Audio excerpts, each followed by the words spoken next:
ऐसा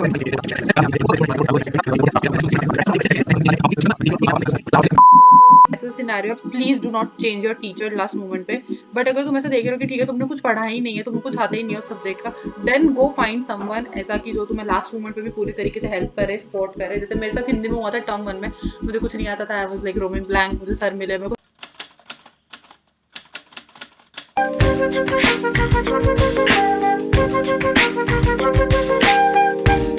All right, hello everyone, welcome to a very new video again with the same topic के कैसे boards का कैसे preparation करें, प्रेशर कैसे हैंडल करें, वो सारी चीजें। हमारे साथ मान्या है, आपकी सीनियर हैं ये, जिन्होंने बोर्ड्स दो बोर्ड्स दे रखे हैं, एक्चुअली 3 बोर्ड्स दे रखे हैं, क्योंकि 2022 में भी इन्होंने बोर्ड्स दिए थे, तब 2 बोर्ड्स होते थे, एक में एमसीक्यू था, एक में डिस्क्रिप्टिव राइटिंग था। फिर उन्होंने अभी 12th का भी बोर्ड दिया है। अभी जैसा आप सबको पता है एमसीक्यूज कम हो गए, 16 to 20 मार्क्स के रह गए हैं एमसीक्यूज, बाकी सब डिस्क्रिप्टिव राइटिंग है। सबसे बड़ा सवाल यही होगा हर एक सब्जेक्ट के लिए, स्पेशली इन लैंग्वेजेस। जैसे मैं हिंदी पढ़ाता तो हिंदी का मेन सवाल यही रहेगा कि how to complete question paper in 2.5 hours. मैं 3 घंटा क्यों नहीं बोल रहा हूँ, क्योंकि मान्या और बाकी सारे तुम्हारे जो सीनियर्स है वो कर चुके हैं ये ऑलरेडी। 2.5 आवर्स से पहले खत्म करके ये लोग बैठ जाते थे, और फिर ये लोग जो भी करते थे, डांस वांस जो भी करते थे ये लोग वो करते थे। बोर्ड्स में अलाउड नहीं है, तुम करने मत लग जाना, कभी बोलो कह रहे हमारे सीनियर्स तो डांस करते थे ऐसा कुछ नहीं है। सो हेलो मान्या, वेलकम, क्या हालचाल? सर मैं बढ़िया, आप बताओ, आप कैसे हो? एकदम सही। सो फर्स्ट थिंग फर्स्ट, अभी आजकल तुम्हारा बोर्ड्स को लेके क्या नजरिया है? ये जो पैटर्न हमारा भी चेंज हो गया है ऑल ऑफ अ सडन, है ना, पूरे एमसीक्यूज खत्म कर दिए हैं, पूरा सब कुछ चेंज कर दिया, डिफिकल्ट कर दिया बच्चों का। तो तुम्हें क्या लगता है अगर तुम्हारे टाइम पे ऐसा होता तो, या तुम्हारे टाइम से अभी कितना अलग है बोर्ड्स का सारा पैटर्न? पैटर्न तो आई से कि चेंज हमारे टाइम में हुआ था, अभी बैक टू नॉर्मल पैटर्न कर दिया I guess. This is actually, हमें लग रहा था कि हमारा टाइम वाला इज टफ, बट एक्चुअल में देखा जाए तो इनका थोड़ा ज्यादा डिफिकल्ट है, क्योंकि इनको पूरा सिलेबस एक बार में करना है। हमें हमारा like they reduce the syllabus 2 halves में, तो एक बार जिसका एग्जाम दे दिया वो साइड हो गया, वो नहीं आ रहा है बोर्ड्स में दोबारा। So that was a great help.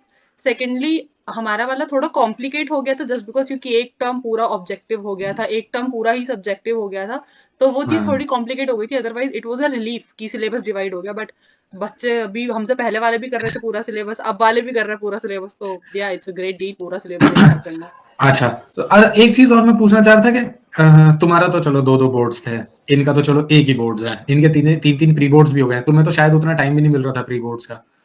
तो नहीं, कंसिडरिंग हमारे स्कूल वाले वर अच्छे, तो उन्होंने हमारे लिए मेक श्योर कि हमारे 2 साइकिल तो हो जाए एटलीस्ट प्री बोर्ड के, तो हमारे 2 साइकिल्स दोनों बार हुए हैं प्री बोर्ड्स के। चलो ये तो अच्छी बात हो गई। अच्छा, तो तुमने कैसे इन सब चीजों से कैसे तुम कब से प्रिपरेशन शुरू कर दी थी बोर्ड्स की? जैसे मान लो तुम्हारा फर्स्ट जो बोर्ड्स हुआ था दिसंबर के स्टार्टिंग में हुआ था, और जो तुम्हारा सेकंड बोर्ड्स हुआ था वो अप्रैल में शुरू हो गया था। तो कितने दिन पहले तुमने बोर्ड्स की तैयारी शुरू कर दी थी, और क्या तुम्हारा रूटीन था? सब्जेक्ट वाइज बाद में आएंगे कि तुम क्या क्या सोर्सेस थी, तुम्हारा रूटीन क्या था, मैं वो जानना चाह रहा हूँ। कब से करना शुरू हो जाता है, सही होता है, या पीवाईक्यूज लगाने कब से सही होता है, मैं जानना चाह रहा था। हमारे टाइम पे एक सिनेरियो क्या बन गया था ना, क्योंकि हमसे जो पिछले वाला बैच था उनके बोर्ड के एग्जाम्स हुए नहीं थे, तो हम लोगों को ये था कि अगर हमारे भी कैंसिल हो जाए तो, क्योंकि जब तक नोटिफिकेशन नहीं आया था 2 टर्म्स का, तो हम लोग एक उसमें ही थे कि कहीं हमारे भी एग्जाम्स कैंसिल ना हो जाए, तो और कहीं प्री बोर्ड्स के मार्क्स ही हमारी फाइनल मार्कशीट ना आए, तो इसलिए पढ़ना तो थोड़ा थोड़ा शुरू से ही स्टार्ट कर दिया था, क्योंकि वो था कि अगर प्री बोर्ड में बाई चांस मार्क्स कम आ गए तो फाइनल मार्कशीट जो है वो भी कहीं ना कहीं खराब हो जाएगी।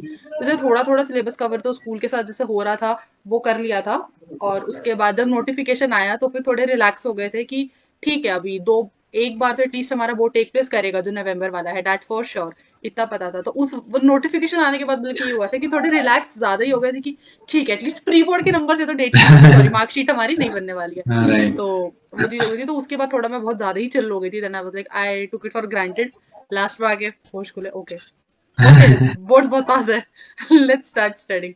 तो फिर जब मैंने आई गेस नवंबर में एंड में हमारे टर्म 1 एमसीक्यू स्टार्ट हो गए थे, तो जब मैंने 1-2 महीना पहले अच्छे से आई ट्राइड कि मैं अपना syllabus at least 1 month prior I complete my syllabus, and term 1 के बाद ऐसे दिमाग मेरा थोड़ा खुल गया था, तो then I realised okay term 2 फिर से पूरा सब्जेक्टिव है तो उतना इजी नहीं होगा, तो लेट्स स्टार्ट प्रिपेयरिंग थोड़ा थोड़ा। तो तुम कितने कितने घंटे पढ़ लेती थी, क्योंकि कंसीडरिंग स्कूल भी ओपन होने शुरू हो गए थे, फिर तुम्हें खुद की सेल्फ स्टडी भी करनी थी, फिर तुम उस ऑनलाइन प्लेटफॉर्म से जुड़ी हुई थी जिस पर मैं भी था, तो अब वो क्लासेस भी करनी है, इन सब में मैनेज कैसे करें? 3 चीजें हो जाती है ना, स्कूल भी हो जाता है, ऑनलाइन क्लासेस भी हर कोई पढ़ ही रहा है या फिर ट्यूशन पढ़ रहा है और फिर सेल्फ हम्म। स्टडी भी है, कैसे मैनेज करते हैं उसको? तो what I used to do was कि जैसे मेरा स्कूल होता था तो हमारे स्कूल वाले एक चीज बहुत अच्छी करते थे कि लोग होमवर्क वगैरह का ना कुछ बर्डन नहीं डालते थे, ओ तो उससे बहुत ज्यादा फ्री रहते थे हम लोग, और ना ही कोई एक्स्ट्रा असाइनमेंट्स वगैरह देते थे स्कूल वाले कि जैसे हमारे एंजल्स स्कूल होते हैं सीधे। क्या इस दुनिया में? एंजल्स हाँ होते हैं तो क्या? हमारे स्कूल वाले थे, तो हमें ना ही ऐसा कोई एक्स्ट्रा प्रोजेक्ट वगैरह मिला था, सिर्फ मिनिमल एक्टिविटीज थी, 2-2 शीट्स का काम था, वो बता देते थे, और ये उसका डेडलाइन का भी कोई प्रेशर नहीं था कि अभी तक ही सबमिट करना है। तो हमारे स्कूल वाले इंटरनल मार्क्स में बहुत ज्यादा कोऑपरेटिव थे, तो उसने बहुत ज्यादा हेल्प की थी। आई नो हर स्कूल में नहीं होता है ऐसा, बट हमारे स्कूल वाले बहुत हाँ अच्छे थे। तो 12th में भी 10th में भी इंटरनल्स में बहुत हेल्प की है स्कूल ने हमारी। एंड क्या कहते हैं, उसके बाद स्कूल से तो कोई ऐसा हमारा होता नहीं था बर्डन, तो स्कूल वाज मैनेजेबल। उसके बाद आता था क्लासेस का, जैसा आपने बोला, तो जो लाइफ आई ट्राइड कि मैं लाइव क्लास अटेंड कर लूँ, उससे क्या होता था बैकलॉग नहीं क्रिएट होता था, तो मेरा तो हम्म मेरे को ना वो प्रेशर नहीं आता था कि ठीक है मुझे ये क्लास भी पूरी करनी है, ये क्लास भी पूरी करनी है। हम्म एंड उसके बाद जो टाइम बचता था स्कूल का होमवर्क तो होता नहीं था, and there hmm was a good thing about that platform कि they had break down classes, तो एक दिन में नहीं होता था कि हाँ ठीक है आज सारे सब्जेक्ट्स की क्लासेस है। तो और मैं सारे सब्जेक्ट्स पढ़ती भी नहीं थी उधर से, क्योंकि कुछ सब्जेक्ट्स थे जो मेरे स्कूल से सॉर्टेड थे, तो I didn't take help from that platform. तो बहुत मिनिमल क्लासेस हो गई थी मेरी अटेंड करने के लिए, और उसके बाद जितना भी मुझे टाइम बचता था मिलता था, I use to do my work. बाकी तो 10th में इतना ज्यादा बर्डन होता नहीं है कि हाँ you have to do a lot of question practice या इन थिंग्स। जितना राइट पढ़ाया जस्ट रिवाइज इट, और जो तुम्हारे main is your NCERT, do your NCERT के टेक्स्ट बुक्स के क्वेश्चन and then try completing your PYQs, that's all. वही मैं हम्म करती थी, इससे ज्यादा तो मैंने ऐसा कुछ नहीं करा। एंड कितने घंटे पढ़ना तो कभी मॉनिटर नहीं करा कितने घंटे पढ़ी हूँ, but I use to like set छोटे छोटे टारगेट्स कि ठीक है आज ये वाले चैप्टर्स अगर कंप्लीट करना है तो I will do it today, and ठीक है जब तक हो जाता है ठीक है। और उस टाइम पे one thing that help school helped me was कि स्कूल जाना होता था ना, तो स्लीप शेड्यूल फिक्स था, तो लाइक स्लीपिंग टाइम एंड अगर आपका हाँ उठने का टाइम फिक्स है ना, इट सॉल्व्स बहुत सारी प्रॉब्लम्स। इवेंचुअली मेरे से हो नहीं पा रहा है, बट हाँ इट एक्चुअली सॉल्व्स बहुत सारी प्रॉब्लम। आई एम रियलाइजिंग कि जब स्कूल था तो सोने उठने के टाइम फिक्स की वजह से बहुत हेल्प होती थी, तो एक पैटर्न आपका बना रहता था। पैटर्न बना रहता है। पता है जो तुमने होमवर्क वाली बात कही ना, कितने सारे बच्चे कमेंट्स में ये लिखने वाले हैं कि बस आप कौन सी जगह रहते हो, हमारे यहाँ तो दुष्ट राक्षस लोग रहते हैं, असाइनमेंट दिए जा रहे हैं, प्री बोर्ड्स भी है, असाइनमेंट भी है, वाइवा भी है, तो ये बहुत ज्यादा होता है। अच्छा मैं नहीं, ये आई पूछना वॉज इन चाहूंगा। Delhi public school Rewari and मेरे स्कूल वाले हाँ बहुत अच्छे थे। लो थैंक यू। अगर मैं चाहूंगा जैसे डीपीएस वाले अगर ऐसा कर रहे हैं तो मैं रिक्वेस्ट करना चाहूंगा सारे स्कूल टीचर्स, अगर गलती से उनके पास पहुंच जाती है वीडियो, प्लीज टाइम से अपना सिलेबस कंप्लीट करें, बच्चों को एग्जाम्स के टाइम पे असाइनमेंट ना दें, कोशिश करें। होमवर्क इतना इंपॉर्टेंट नहीं है, अगर आप क्लास में अच्छे से पढ़ा देंगे, क्योंकि मैं भी टीचर हूँ तो मुझे थोड़ा सा पता है, आप लोग मुझ पे भड़क सकते हैं चाहे तो, बट मैं प्रैक्टिकल बात कर रहा हूँ कि हाँ it's possible without even giving the homework भी लैंग्वेज सब्जेक्ट तो हो जाता है आराम से, क्योंकि मैंने देखा है, मैं कभी नहीं दिए। मैं तो 10th वालों को, माने तुम्हें याद है कभी मैंने प्री सेट आंसर्स तो कभी दिए भी नहीं है, तुम लोगों को ही बोलता था सोच के लाओ देन वी विल नहीं। Correct everything. हाँ yes. And coming to that माने is it possible to complete के, जैसे अभी कंसीडर किया जाए जो रेशियो है 16 मार्क्स के एमसीक्यू है, बाकी सब तुम्हारे जितने बचा, कितने 64 मार्क्स का जो तुम्हारा डिस्क्रिप्टिव बचा, पॉसिबल है क्या 2.5 आवर्स में? I'll say it क्योंकि तुम is कर quite चुकी हो। possible. I guess कि अगर, क्योंकि ना क्या होता है कि जो लिटरेचर सेक्शन होता है ना, वो तो ऐसा होता है कि हम्म, पकी पकाई खिचड़ी है। आप सारा पढ़कर हाँ आए हो लिटरेचर का, and you write. Have just to question hmm पढ़ना है आपको जो आपने पढ़ा है। क्योंकि ऐसा भी नहीं होता कि बहुत ज्यादा डायरेक्ट क्वेश्चन आ जाते हैं, ये हम्म मैं मानती हूँ कि बिल्कुल ही हम्म टेक्स्ट बुक से उठा के क्वेश्चन नहीं दे देते। राइट। वो थोड़ा क्वेश्चन को ट्विस्ट कर देंगे कुछ ट्विस्ट क्वेश्चन करता को, है। कि थोड़ा डिफिकल्टी लेवल सेट करने के लिए, तो वो कर देते हैं कुछ क्वेश्चन को ट्विस्ट। तो ऐसा भी नहीं कि बहुत ज्यादा पैनिक करना है, आप क्वेश्चन को पढ़ो, जस्ट ट्राई टू रिलेट कि हाँ ठीक है, अगर इसमें उसको समझो कि इस क्वेश्चन में पूछ क्या रहा है एग्जामिनर। और फिर हम्म अगर आपने अच्छे से पढ़ा है, आपने पीवाईक्यूज को एनालाइज करा है, तो आप एक चीज नोटिस करोगे कि ठीक है, आपको याद आएगा कि मैंने ये चीज, ओके इस क्वेश्चन में ये चीज पूछा है, तो मैंने ऐसा क्वेश्चन कहीं करा था कि जिसमें भी जिसका gist of the question same निकल कर आ रहा था। तो आपने अगर वो पढ़ा है तो आप एज इट इज उसका आंसर लिख दोगे ना वहां पे, तो आपका टाइम बचता है। तो मैं ऐसा मानती हूँ कि लिटरेचर इज पकी पकाई खिचड़ी, तो आपको सर्व हुई हुई मिलती है, you just have to take it and then give it back. और क्रिएटिव राइटिंग का पार्ट होता है थोड़ा, जो होता है राइटिंग वाला, जो क्रिएटिव राइटिंग होता है उसमें ना आपका क्या कहते हैं, टाइम थोड़ा एल से ज्यादा लग सकता है। कि मेरी राइटिंग बहुत ज्यादा अच्छी नहीं थी, तो मेरे को थोड़ी स्टार्टिंग में बहुत प्रॉब्लम हुई थी कि मैं कैसे मैनेज करूँ राइटिंग सेक्शन स्पेशली। तो मैंने एक चीज जो करी थी कि जैसे मैं जो रीडिंग टाइम होता था ना क्वेश्चन पेपर का, उसमें सिर्फ लेखन वाला सेक्शन करती थी। लाइक मैं पहले पढ़ लेती थी लेखक के question, if I am I like कि हाँ ठीक है ये पॉइंट्स मैं सोच लूंगी इसके इजीली, तो आई यूज टू स्किप टू जो गद्यांश होते थे कि ठीक है अगर 10 मिनट का रीडिंग टाइम है तो एक बार इसमें ढूंढ लेती हूँ कि मुझे क्या क्या आता है। मैं पूरा क्वेश्चन पेपर कभी नहीं पढ़ती थी क्योंकि मुझे ऐसा लगता है कि मैं पूरा क्वेश्चन पेपर पढ़ूंगी ना तो शुरू में मेरा कॉन्फिडेंस हिल जाएगा कि एटलीस्ट मैं कर रही होंगी, तो ये होगा कि ठीक है ये नहीं आता तो अगर आगे बाद में आके इसको कर लूंगी। तो पर्सनली मैं पूरा क्वेश्चन पेपर नहीं पढ़ती थी रीडिंग टाइम में। तो अच्छा। आई गेस हो जाएगा 2.5 आवर्स में, अगर आपने पढ़ रखा है तो literature won't take that much of your time, तो आप अपना ज्यादा time creative writing and reading section पे इन्वेस्ट कर सकते हो। अच्छा, मैं ये पूछना चाह रहा था कि अगर तुम्हें याद होगा तो मैंने सिलेबस खत्म करा दिया था बहुत जल्दी। उसके बाद में हम फिर सेकंड टर्म जो सेकंड बोर्ड था तुम्हारा वो पूरा डिस्क्रिप्टिव राइटिंग था, तो हम दिसंबर एंड और जनवरी से ही हमने डिक्टेशन शुरू कर दी थी और पढ़ाना तो बिल्कुल ही मतलब क्योंकि हो गया था सारा रिवीजन। उसकी जगह हम क्वेश्चन आंसर्स करने लगे थे पीवाईक्यूज। हाँ। तो मैं पूछना चाहता था कि वो कितना हेल्प करता है, कितनी रेगुलर उस उन क्लासेस से तुम्हें हेल्प हुई, डिक्टेशन का कितना हेल्प रही, या जो लेखन वाले पार्ट है उसमें कितनी हेल्प रही, क्योंकि हमने अनसीन पैसेज भी करने शुरू कर दिए थे, ये मैं जानना चाह रहा था। हम्म, तो डिक्टेशन से तो basically Hindi is all about writing spelling mistakes. Hmm. तो dictation what helped me was कि मेरी स्पेलिंग मिस्टेक्स बहुत ज्यादा रिड्यूस हो गई थी। जहां मैं कंफ्यूज होती थी कि कहाँ पे कौन सी मात्रा लगेगी, वो चीज मेरी इंप्रूव हो गई थी, क्योंकि जब वर्ड्स आप बहुत ज्यादा लिखते हो और आप रेगुलर बेसिस पे लिखते हो ना, तो आपको एक जो आपकी साउंड्स होती है, मात्राएं होती है, वो और ज्यादा क्लियर होने लगती है। और फिर ऐसा होता है कि आप ठीक है मैंने ये वर्ड पहले लिखा है, मैंने गलती की थी, तो मैं उसको दोबारा नहीं करूंगी उस वर्ड को लिखने में गलती। तो डिक्टेशन ने मेरी स्पेलिंग मिस्टेक्स रिड्यूस करने में मेरी बहुत ज्यादा हेल्प की थी। पीवाईक्यूज, कमिंग टू पीवाईक्यूज, जैसे मैंने बताया कि पीवाईक्यूज से एक ये बहुत ज्यादा फायदा हो जाता है कि अगर वो एग्जामिनर क्वेश्चन को ट्विस्ट भी कर देगा ना, तो आपको ये चीज समझ आएगी कि ठीक है ऐसा कुछ मैंने पढ़ा है, तो आप रिलेट करके लिख सकते हो। अगर आपको एग्जैक्ट नहीं भी ध्यान आ रहा है तो आपको बहुत ज्यादा हेल्प करेगा। एंड देयर आर बहुत ग्रेट चांसेस कि पीवाईक्यूज में से बहुत सारे क्वेश्चन हर साल रिपीट होता है, हमारे टाइम पे भी रिपीट हुए थे।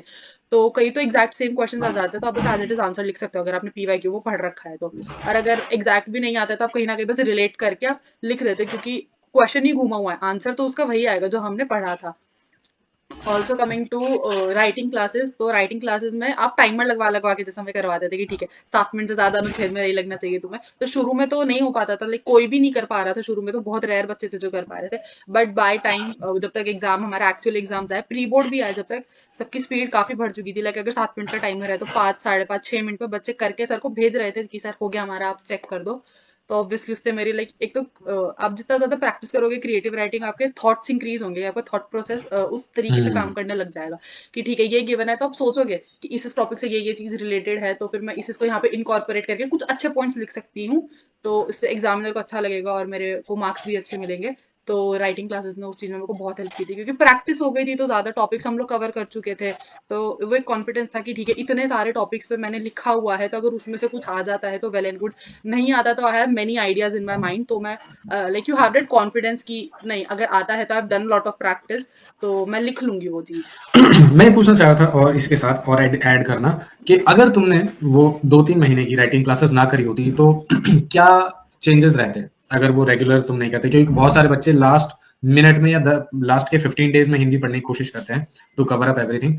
तुम्हें क्या लगता है अगर 15 दिन में लास्ट में कोई पढ़ेगा या 3 महीने की रेगुलर क्लासेस जो मैं करा रहा हूँ फ्री है ऑब्वियसली टेलीग्राम पे and you are also part of it, तो क्या लगता है कि 15 दिन में जो बच्चे कवर करने की कोशिश करते हैं, कई सारे तो नालायक ऐसे 1 हफ्ते में करेंगे सारी चीजें, तुम्हें क्या लगता है वो 3 महीने का रेगुलर 1-1 घंटे की क्लासेस ले लेना वो बेटर है या फिर 15 दिन में कवर करना वो बेटर है? क्योंकि रिकॉर्डिंग वाली वीडियोस तो मैं डाल दूंगा ऑब्वियसली, समरी वाली मैं डाल दूंगा, that will help a lot, but वो 2.5 वाला जो मार्क है वो हिट हो पाएगा क्या अगर 15 दिन में करेंगे, या 3 महीने वाले से क्या रहता है वो मैं पूछना चाह रहा हूँ। ओके, तो so I have been through both the phases. Term 1 में मैं उस कैटेगरी में थी 1 हफ्ते वाले में, एंड टर्म 2 में आई वाज इन दैट की शुरू से काम करने वाली कैटेगरी में। सो आई हैव बीन 10th में, दोनों फेजेस में आई हैव बीन देयर। तो ऑब्वियस ही बात है, इसलिए मेरे टर्म 1 में नंबर कटे थे, क्योंकि सर तो 1 हफ्ता बोल रहा है, वो लाइक लास्ट के 2 दिन में सर हिंदी नहीं आती, सर प्लीज इंपॉर्टेंट चैप्टर्स बता दो, at least I will pass the exam. तो I have been through both the things. तो obviously there was a huge difference. Term 1 में ऑब्वियसली मुझे इतनी ज्यादा दिक्कत नहीं हुई, क्योंकि वो पूरा ऑब्जेक्टिव था, तो मेरा चैप्टर्स पढ़ के काम चल गया था। बट अगर यही टर्म 1 मेरा सब्जेक्टिव होता तो I am sure I was not gonna score, क्योंकि मेरी एक तो उससे जस्ट पहले कोविड था। अगर कोविड में फिर भी ऑनलाइन क्लासेस होती थी तो मैथ साइंस और सब्जेक्ट्स आप पढ़ लेते थे, like you know there are important subjects. Language छूट ही गई थी, तो लिखने की आदत बिल्कुल छूट चुकी थी, स्पेलिंग मिस्टेक्स बहुत ज्यादा होने लग गई थी। तो अगर वो मेरा टर्म 1 सब्जेक्टिव होता तो आई एम श्योर मैं फेल हो जाती। क्योंकि मुझे कुछ भी नहीं आता था, आई विल बी ऑनेस्ट। तो बट इसलिए अगर आपको वो मार्क रीच करना है 2.5 hours वाला, तो ऑब्वियसली मैं नहीं कह रही कि आप रोज 3-3 घंटे दो हिंदी को, नहीं, Hindi and English does not require also इतना टाइम। आपकी जो रेगुलर क्लासेस ट्रू। है ना, आप daily just give 1 hour to yes. Those 2 subjects हाँ। and you're sorted। Like आप अपने एग्जाम टाइम में literally you will be thinking कि okay, those 1 hour or 2 hours of the day were worth giving you because now I'm chill and now I हाँ। can act as a chill girl. So yeah, that helps a lot. Okay मान्य, हिंदी की तो काफी सारी बातें हो गई है ना, वो तो मैं पढ़ाता ही हूँ। मैं एक वीडियो भी आपको यूट्यूब चैनल पे मिल जाएगी जहां पर मैंने बताया कि 3 घंटे का क्वेश्चन पेपर कैसे 2.5 घंटे या उससे कम में किया जाए बाई टाइमिंग मैं बताऊंगा। और अगर किसी को डाउट लगे तो मेरे टेलीग्राम पे मैं कराता रहता हूँ राइटिंग क्लासेस, उसमें खुद आके देख सकते हैं। मैं खुद भी बच्चों के साथ पार्टिसिपेट करता हूँ एंड इट इज पॉसिबल। अनुच्छेद भी 7 मिनट के अंदर हो सकता है, आपके पत्र भी 7 मिनट के अंदर हो सकते हैं, सारी चीजें 7 मिनट के अंदर हो सकती है। ठीक है, मतलब 7 मिनट के अंदर एक एक चीज होगी, ये मैं सोचते कि पत्र भी और अनुच्छेद भी सारे 7 मिनट के अंदर, नहीं ऐसा नहीं है। Now coming to that about the sources, मैं एक चीज मतलब मैं कहूंगा तो ये लगेगा कि ये बोल रहे हैं कि इन चीजों को मतलब, बट मानिए मैं तुम्हारे मुंह से सुनना चाहता हूँ कि रेफरेंस बुक्स लेनी चाहिए क्या हिंदी के I don't think so Hindi के लिए रेफरेंस बुक इतनी ज्यादा इंपॉर्टेंट है, क्योंकि मतलब आपके नोट्स मैटर की, क्योंकि हिंदी में जैसे पोम्स वगैरह लिए? होती है तो एक्सप्लेनेशन मैटर्स। तो अगर आपके जिनसे भी आप पढ़ रहे हो, जैसे मैंने सर से पढ़ा था, तो सर एक्सप्लेनेशन जो लिखवाते थे ना, तो मैं I use to write down in book. तो मेरे पास सारी एक्सप्लेनेशंस थी, तो मुझे नोट्स के लिए किसी रेफरेंस बुक की जरूरत नहीं पड़ी। सैम्पल पेपर के आई से you can go for Oswal, मैं भी उसी के लिए गई थी because I personally feel Oswal is very good for all the subjects में। ओसवाल का सैम्पल पेपर यूज करा था। एंड क्वेश्चन बैंक्स की हिंदी में आई डोंट थिंक इतनी जरूरत पड़ती है, क्योंकि सर करवा देते हैं। और उस टाइम भी मैंने हिंदी के लिए तो और कोई रेफरेंस बुक नहीं खरीदी थी। हमारे स्कूल वालों ने इनफैक्ट जो रेफरेंस बुक लगा रखी थी, मैंने वो भी नहीं खरीदी थी। अच्छा, मान्या ने बताया कि पोएम्स की, कविताओं की जो एक्सप्लेनेशन है वो फ्री ऑफ कॉस्ट है, हमारी वेबसाइट का लिंक नीचे है।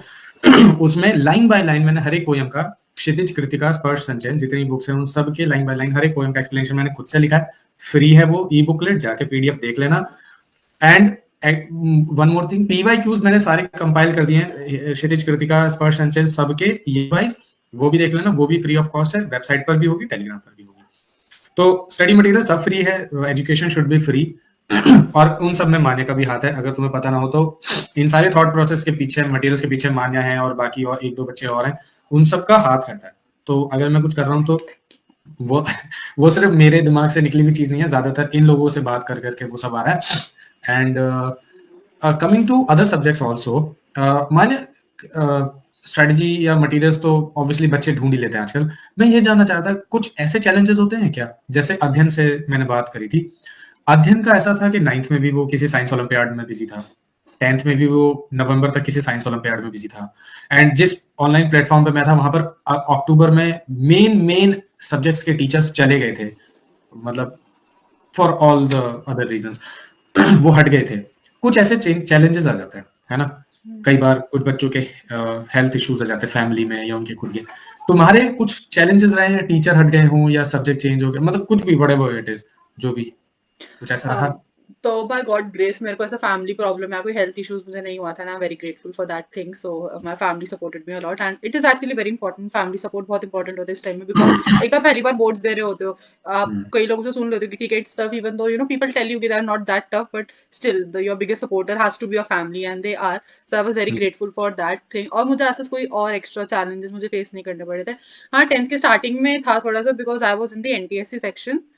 तो लाइक नॉट लाइकली बहुत ज्यादा प्रेशर था, इतना नहीं था, बट बाद में me and my best friend हम दोनों ने छोड़ दिया था, बिकॉज लाइक ठीक है हम लोग बोर्ड देंगे अभी तो एनटीएससी नहीं। और हम उस ईयर में फिर एनटीएससी कैंसिल भी हो गया था, तो लाइक ठीक है कोई बात नहीं।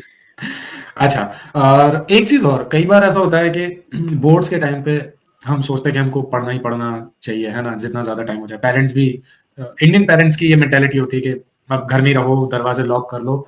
मैं ये पूछना चाह रहा हूँ कि ऑब्वियसली सबको पता है physical activity is very important.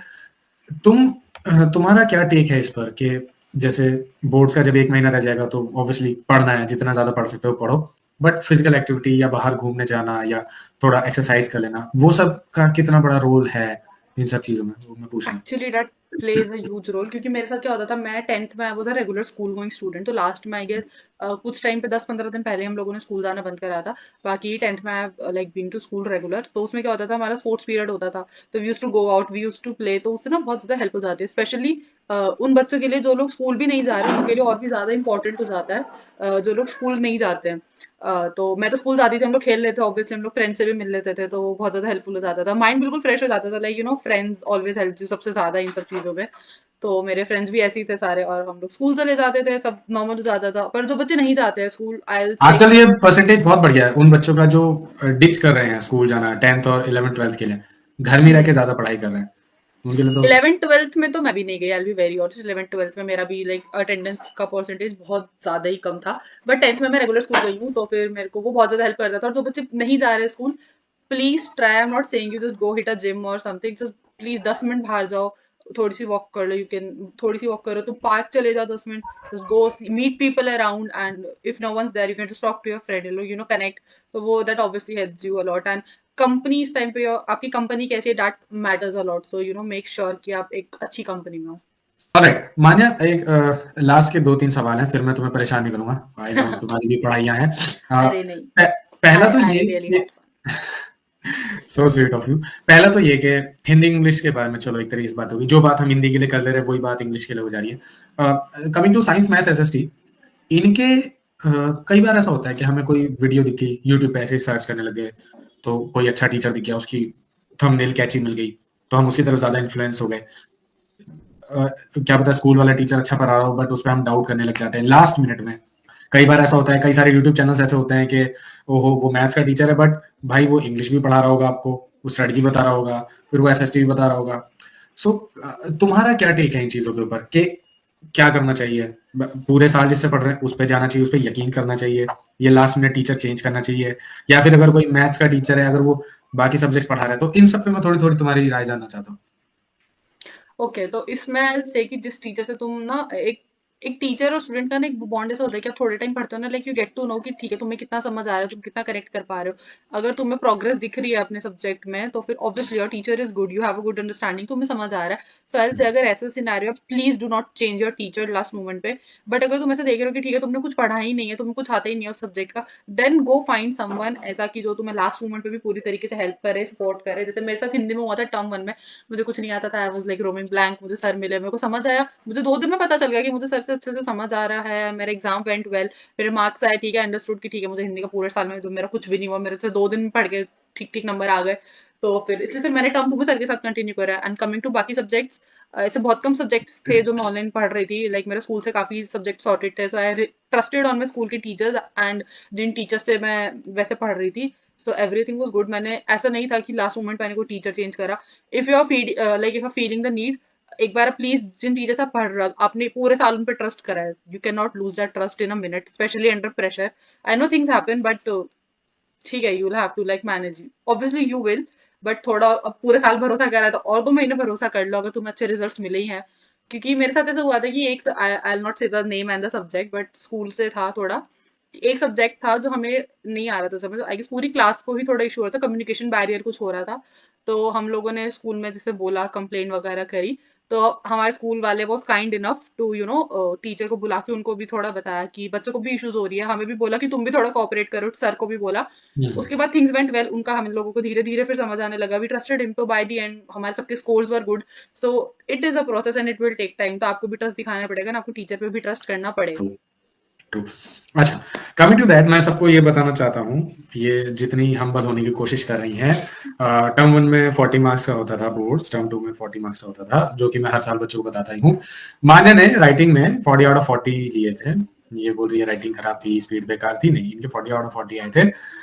तो क्योंकि तुम अच्छा बता पाओगी कि कैसे क्वेश्चन पेपर को गो थ्रू तुम करती थी, तुम्हारा टेक क्या था कि कौन सा सेक्शन पहले हम करें, या पूरे पेपर को कैसे, जैसे तुमने अभी बताया कि तुम पूरा क्वेश्चन पेपर नहीं देखती थी कि पैनिक ना हो जाए, तो मैं पूछना चाह रहा हूँ कि पहले अनसीन पैसेज तुम ट्राई कर रही हो, या फिर राइटिंग पार्ट कर रही हो, या लिटरेचर कर रही हो, तुम क्या करती थी? क्योंकि 40 आउट ऑफ 40 आ रहे हैं, तुम ऑब्वियसली कुछ अच्छा कर रही होगी, और obviously God must be on your side, क्योंकि कोई भी टीचर बैठा हो सकता है, चेंज कर चेक करने कोई भी बैठा हो सकता है, क्या किस राइटिंग से तुम्हारी चिढ़ जाए, यू नेवर नो।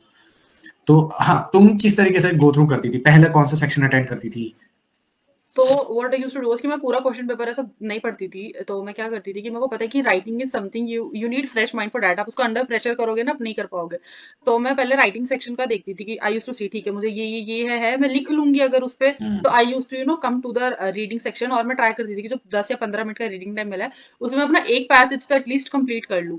और अगर मैं उसको पढ़ रही हूँ, मुझे टफ लग रहा है कि ठीक है ये नहीं हो पाएगा, इट विल टेक टाइम, तो फिर मैं क्या करती थी, I used to skip to the last section जो हमारा राइट, क्योंकि हमारे में से 3 ही सेक्शन थे, रीडिंग का, राइटिंग का और लिटरेचर का। तो लिटरेचर लिटरेचर का। सेक्शन में जाके मैं क्वेश्चंस देखे, ठीक है यार ये क्वेश्चंस तो मैं लिख लूंगी, मुझे आते हैं सारे। जो मुझे क्वेश्चंस नहीं आते होते थे, like I used to know, पहले ही माइंड में सोच लो कि ये वाला नहीं आता है, बट आप, and the main thing is please छोड़ के कुछ भी मत आना। आपको नहीं आ रहा है, चैप्टर तो पता है ना कि कौन से चैप्टर का वो क्वेश्चन है, तो चैप्टर की समरी लिखाओ उसमें, बट लिखाओ, क्योंकि क्वेश्चन तो राइट। चैप्टर से ही पूछा है ना। अब तुम समरी लिखाओगे तो उसमें क्वेश्चन का आंसर भी आ जाएगा। तो तुम्हें जो आ रहा है, जो पॉइंट्स दिमाग में आ रहे हैं, प्लीज राइट, पर do right, do not skip क्योंकि द नेगेटिव क्वेश्चन। मार्किंग नहीं है, नहीं मेन है तो यही तुम्हारी, है ना ही ओवर तुम। राइटिंग के तुम्हारे कोई नंबर काट रहे हैं वहां पे, तो प्लीज डू हाँ, राइट।